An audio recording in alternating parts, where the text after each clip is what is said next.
మాత భవాని భక్త చింతామణ బ్రహ్మశాంభవి అమ్మవారు అఖిలాండ కోటి బ్రహ్మాండ నాయకి పల్లె పరమేశ్వరి రేణుకా ఎల్లమ్మ అవతారం ఎట్లా ఉన్నదంటారా?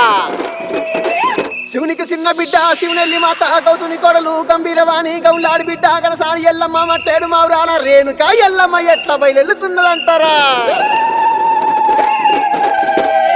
కట్టులు ఉన్నారు సై తొట్ల మరయ్యాడుదామా చెల్లె పాడుదామా